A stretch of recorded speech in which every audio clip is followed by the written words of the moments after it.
What is up, my spooky sluts? Today we are going to be discussing There's Someone Inside Your House and The Woods Are Always Watching by Stephanie Perkins.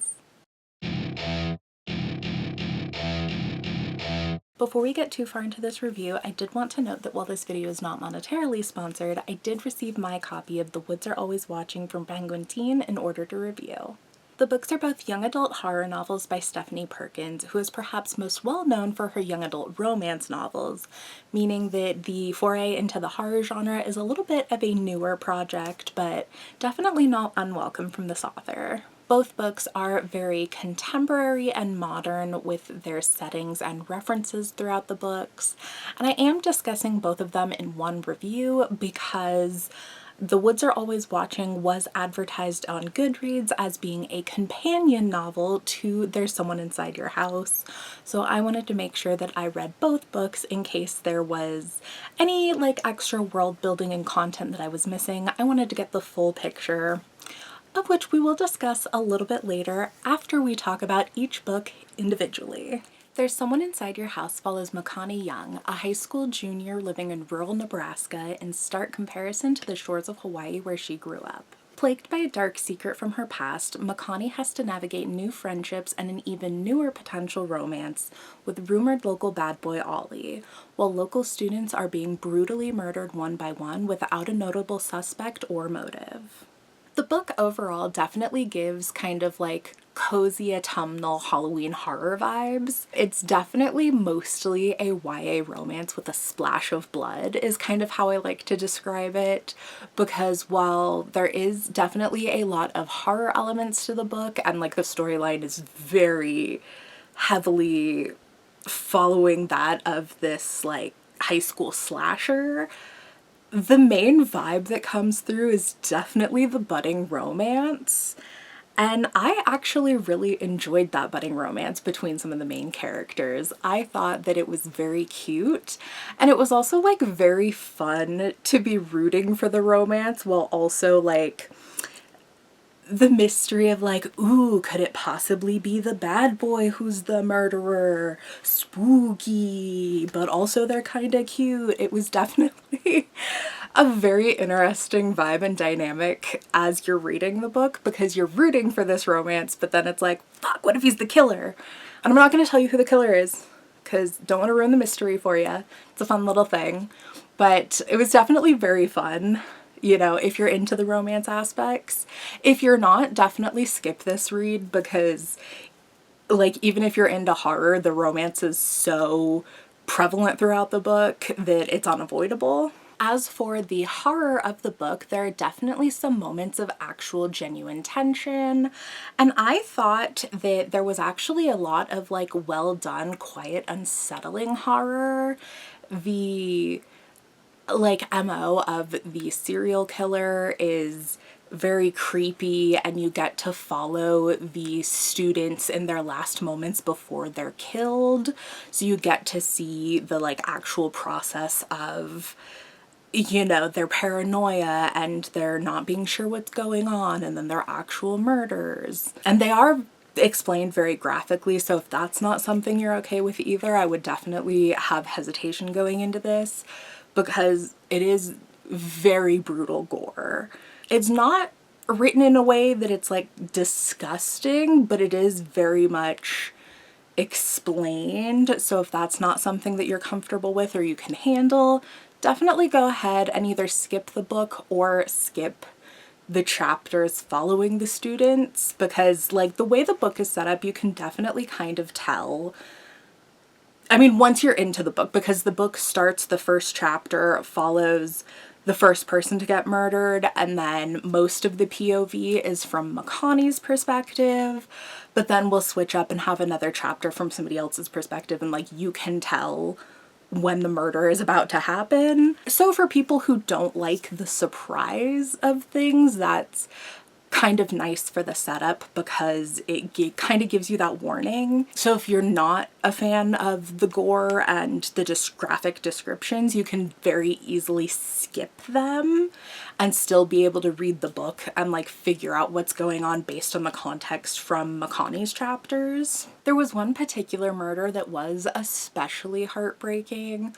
Obviously, like, not that any of them are good, but there was one that I found to be particularly sad because the whole MO of the serial killer is that they are like stalking their victims before actually murdering them, and they have broken into their houses and they have moved, you know, there's all these like subtle things that the killer has done. And there was one particular character who actually didn't think that it was an outside factor. There wasn't that paranoia for him like there was in a lot of other characters. It was him thinking that it was like the onset of brain damage from the sports that he plays. And so it was just the fear and paranoia of him thinking that like he was going crazy in a personal, like, literal brain manner. So there wasn't like any hint of an outside influence, so there wasn't that paranoia for him. And I thought that that setup was just so sad in comparison to the other ones. And I definitely would like to see more kind of serious and intimate storylines like that from the author, because I think it was definitely like a good setup. And we didn't get to spend very long with the character, of course. Like, all of the characters who are murdered, we only get their one chapter, but that was a really good quick way to like get you emotionally attached to them. Throughout the book, there is a very subtle commentary and exploration of how people in communities witness and experience tragedies that felt very, very tasteful. It definitely wasn't in your face and shoved down your throat like a lot of explorations of this particular topic are.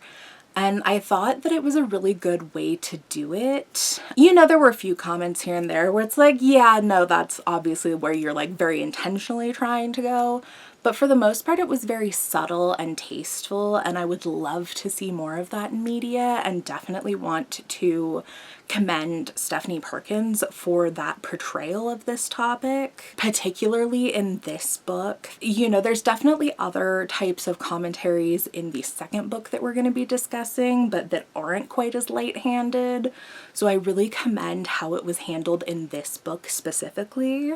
There was, however, a secret throughout the book that was referenced and like very heavily mentioned throughout the book, but we don't find out what that secret is until much later in the narrative. And honestly, the whole storyline kind of pissed me off, because it was built up to be this like such a dramatic thing, and whatever it is, you're thinking it's so much worse than it actually ends up being. And I don't love the way that like it's necessarily handled. And I could definitely see the argument that that was kind of the point. Like, Makani is the character who experiences and like has this secret and thinks that she is just this terrible, awful, like horrible person because of it. And that affects how she has these interpersonal relationships with other people. And it's like very prevalent throughout the whole story. And then we find out and get the reveal of what that secret is. And it's like, girl, that's not your fault. Like, girl, that's not as bad as you thought it was. I think this whole secret storyline could have very easily lifted out of the book and not been involved, and I don't think it would have affected the storyline at all, in my own personal opinion. But maybe some people are into it. I just don't like secrets. I don't like secrets and miscommunication tropes, and like those aren't storylines that I'm really a big fan of, so I could have lived without it. And I will have to say that unfortunately, the finale and the ending of the book was a little bit fumbly and it felt a little bit rushed. I do have to wonder if perhaps the author was like running into a deadline or just didn't fully know how to completely articulate herself as she was wrapping up the book. I think it's pretty obvious to say that I really enjoyed this book actually. I thought it was very fun. It was very decent as a horror installment and a romance installment. I do see a lot of people complaining that it's like too much romance for horror and too much horror for romance. I thought it was such a fun combo, and I hope we get more media like this in the future, because like, I don't know, I feel like we're starting to see a little bit of those genres combined lately in a way that's really fun. The past few years we've gotten like Lisa Frankenstein and Hard Eyes, and you know, the horror and romance aspects are kind of meshed together. I think that's really fun, and there's absolutely a genre for it. So that kind of fits into that. So I don't think it's any surprise that I really enjoyed this book. With the exception of the ending, it kind of fumbled. And it's not that the ending was bad, it just felt rushed, and it felt not quite as explained as the rest of the book did. Like, you know, the last couple chapters I wasn't following quite as easily in what exactly was going on and where certain characters were, and you know, the reveal of the motivation and the intent behind the murders. I liked the idea of like the motive. I thought was interesting, but I don't think we explored it and addressed it enough. So I definitely just would have loved to have seen the book expanded by another couple chapters, or just the last few chapters inflated a little bit more, so we got a more properly well-rounded ending. The ending as it is isn't bad, it's just not as good as the rest of the book, and I would have liked a little bit more of an even reading experience. But that being said, it was such a fun book, and I would very highly recommend it if that is something that you are interested in. I can definitely see a lot of people turning their nose up at it and being a little bit too pretentious for it, but if you don't hate fun, go ahead and give it a go. In The Woods Are Always Watching, two best friends, Nina and Josie, embark on an ill-conceived backpacking trip before being separated for college. With the struggle of inexperience and emotions already running high, the two girls get into a massive fight, but stubbornly continue on their trip, neither of them wanting to be the one to call it quits. An accident and injury forces them to separate so help can be sought after, which is harrowing enough without being targeted by two strange men, sending them on the ultimate fight for survival. So I'm gonna be so real with y'all. This one honestly pisses me off. Unfortunately, it lacks a lot of the charm that There's Someone Inside Your House had, because like, the two girls in this story are supposed to be best friends, but we don't get to establish that and get to see the benefits of that before the fact that we establish that they're just mad at each other. So it's really hard to like sympathize and relate with them and be like, ah, yes, these are two best friends, because we're told that, but we don't really get to see it. We don't see the positives of that. So just immediately, and for the whole first half of the book, they're just like angry and mad at each other, and they seem like they don't even like each other before they even get into the fight. Like, I don't understand those types of friendships. You know, the ones where it's like you kind of hate your best friend. Could not be me. So it doesn't seem like the most healthy friendship dynamic, and I would have loved for them to have established the positives of their relationship before immediately going into the fact that they were just like miserable and mad at each other. And not only that, but like the characters themselves are just like kind of stupid. In the nicest way possible. They just seem very young and naive and inexperienced, which is absolutely not a bad thing, except for like the complete lack of common sense. Like, there's nothing bad with inexperience. Everybody does things for the first time at some point, but just the complete and utter lack of common sense just really made them difficult characters to sympathize with. So I had a hard time kind of really investing in their story and caring what happened to them either way. And I want to say that like it's unrealistic, but in the shadiest way possible, it kind of just seems like a generational thing. Like, the lack of common sense felt very consistent with what I am seeing with like the current generation of teenagers. which feels a little bit mean to say, but unfortunately is true. So I can't be like, oh, it was such an unrealistic depiction. It was very realistic, but they were kind of just insufferable. And I don't think I'm saying that as just like a bitter older individual who can't relate anymore, because like I said, I really enjoyed There's Someone Inside Your House, and those high school characters were fine.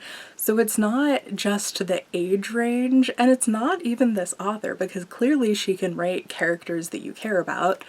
It just didn't apply to these ones. And the whole storyline of this book was definitely much more outlandish and unbelievable compared to the first. Like, the bones are definitely there, and it's not an uninteresting story.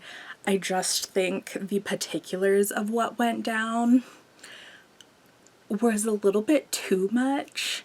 Like, we spend the whole first half of the book with not a lot going on. They're just backpacking and they're just mad at each other. Like, they're miserable.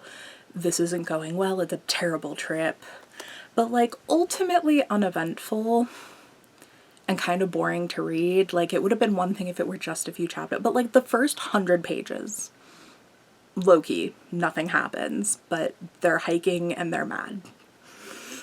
And then we get to a point where, like, an accident happens and an injury occurs, and, like, it's like, ooh, okay, things are getting a little bit spicy and interesting. And then they just continue to snowball from there in ways that are more and more outlandish, and I don't want to say that they're entirely unrealistic. I mean, they're kind of unrealistic.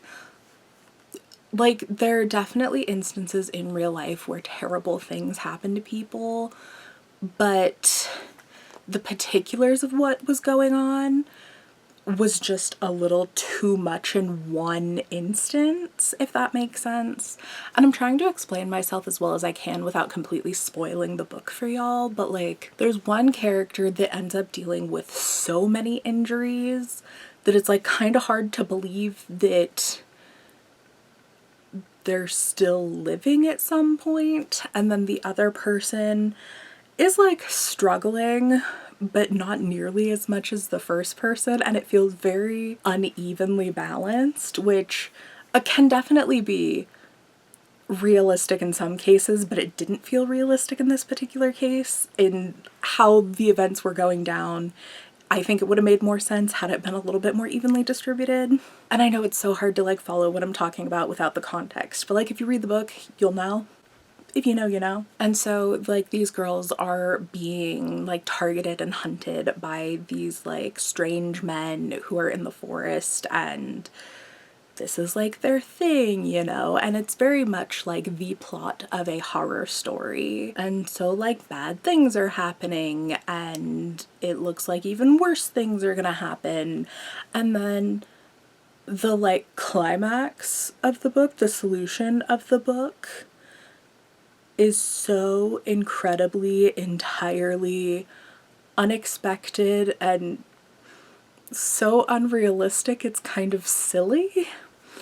Like, if it were a film, it's definitely a point that I would have fucking cackled at, being like, really? Like, this is what we're doing with it? Which doesn't make it a bad thing, it just makes it more funny than serious. Like, the solution was kind of camp, I'm not gonna lie. So it felt a little bit harder to take the whole, like, theme seriously, because I was like, girl, this is where we're going with it. I so desperately want to tell you guys. I'm gonna tell you guys. No, I can't tell you. I can't tell you. You gotta read it. You just gotta read it for yourself. I like so desperately want people to know how this ends, to understand like the humor of it and why I think it's so funny. But I don't necessarily know what type of audience I would recommend this book to, because it just feels very unevenly distributed. Like, I think the book either needs to be shorter and turned into a short story, or a lot longer and a lot more expanded on, because like the concept of the story is absolutely there, and I think if it were turned into a film, I would very much like to watch it. I just don't think in the exact form that it's in is its best format. particularly the characterization. I think it would have been better if you were a little bit more invested in the characters, but we didn't get the time to develop that interest in their lives or their friendship. And I think that it would have benefited a lot more to expand on that, and then to also expand on the horror elements. Like, the first half of the book is very much the lead up, and then the last half is like so many things happening in like such a short amount of time, and it's just all squished together. Like, baby, we can breathe and we can stretch that out a little bit. And this book definitely tried to make a little bit of commentary about like men, and more specifically like predatory men who victimize women. But unfortunately, it didn't feel very organic. Like, a lot of the themes that were explored in There's Someone Inside Your House, a lot of those were very tastefully handled, whereas I feel like this one, they weren't untastefully handled, they just felt a little bit more shoehorned in and forced versus being a little bit more organic. And I think it would have been more beneficial to have tried to make it a little bit more organic. A lot of the comments that are made about the topic here and there just feel like a little bit too on the nose, you know, hitting the nail on the head, when I think it could have been implied a little bit more, or more metaphorical versus just like directly telling you as word vomit. I definitely think that it is a very important theme and topic to explore, especially in the horror genre. I do just wish that it had felt a little bit more organic and natural than like, okay, clearly this is the point you're trying to make. But then again, some people like things being spoon-fed to them. That could totally be a matter of preference. I just like my themes a little bit more nuanced and subtle. Ultimately, I would recommend the book for fans of like forest and camping horror, but ultimately it was not my favorite book by this author, and I would definitely like to see a comeback. I would love to see this author work more in horror, because like the concepts and ideas are there, and she definitely has a talent for writing certain elements of it. I just would like to see certain themes and topics expanded on and approached in slightly different ways. Now, like I said before, these two books were actually supposed to be companion novels, and I read each of them twice. And you want to know what the only connecting factor is? The fact that in The Woods Are Always Watching, there is a mention of the Osborne Slayer being a serial killer. That's it. So technically they are companion novels in the sense that they both canonically happen in the same universe, with The Woods Are Always Watching taking place after the events of There's Someone Inside Your House. Otherwise, not a single connecting factor. Completely different themes, storylines, plots, locations that they take place in, characters. Like, the only connecting factor is that the Osborne Slayer is mentioned as being a serial killer.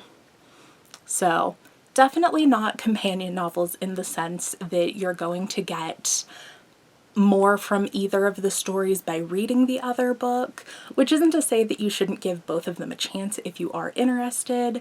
It just means that like they're very much standalone novels that you do not need to read one or the other to understand anything that's going on. And quite frankly, by reading one or the other, like neither of them enhance the reading experience of the other, so I wouldn't really consider them companion novels at all personally. So didn't really need to shove these two reviews together, but here we are. As for my final thoughts on the books themselves, I would definitely read either one of them again. I've already read both of them twice a piece. I really wanted to be thorough and make sure I was not missing any connecting points. I did not. So I would definitely read either one of them again. I do think I would look forward and want to read There's Someone Inside Your House again, whereas I'm pretty neutral about The Woods Are Always Watching. It was definitely not my favorite, so I don't think I'll ever crave reading it again, but I'll definitely keep it on my bookshelf because they are technically companion novels. But anyways, thank y'all so much for watching. I had a blast hanging out with y'all. Peace.